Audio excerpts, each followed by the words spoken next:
పవన్ కళ్యాణ్ నటిస్తున్న భారీ చిత్రం 'ఓజీ'. ఈ చిత్రం కోసం ఫ్యాన్స్ ఎంతగానో ఎదురు చూస్తున్నారు. ఈలోగా విజువల్ ఎఫెక్ట్స్, గ్రాఫిక్స్ పనులు జరుగుతున్నాయి.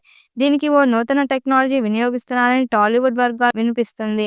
'ఓజీ' కథలో పవన్ కళ్యాణ్ ఓ శక్తివంతమైన డాన్ పాత్రలో కనపడబోతున్నారు. 10 ఏళ్ల అజ్ఞాతంలో గడిపిన తరువాత మళ్లీ ముంబైకి తిరిగి వచ్చి ఓజస్ గంభీర పాత్రలో కనిపిస్తారు. కథలో కీలకమైన మరో డాన్ను అంతమొందించడం, ఇతర గ్యాంగ్స్ ను క్లీన్ చేయడం వంటి సీన్‌తో సినిమా నడుస్తుంది. ముఖ్యంగా ఈ సినిమాలో పవన్ 3 వేర్వేరు కాలాలుగా చెందిన లుక్స్ లో కనిపించనున్నారు. అందులో ఓసారి 30 ఏళ్ల యువకుడిగా కూడా కనిపించబోతున్నారట. ఇందుకోసం ప్రత్యేక టెక్నాలజీని ఉపయోగిస్తున్నట్టు తెలుస్తుంది.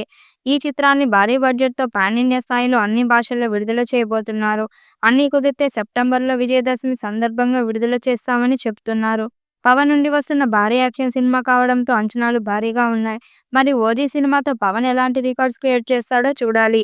ఈ వీడియో మీకు నచ్చినట్లయితే లైక్ చేయండి, షేర్ చేయండి. మరిన్ని అప్డేట్ కోసం మన ఛానల్‌ని సబ్స్క్రైబ్ చేసుకోండి. ఈ వీడియోపై మీ అభిప్రాయాన్ని కామెంట్ బాక్స్‌లో కామెంట్ చేయండి. నోటిఫికేషన్ కోసం పక్కనే ఉన్న గంట సింబల్‌ని గట్టిగా నొక్కండి.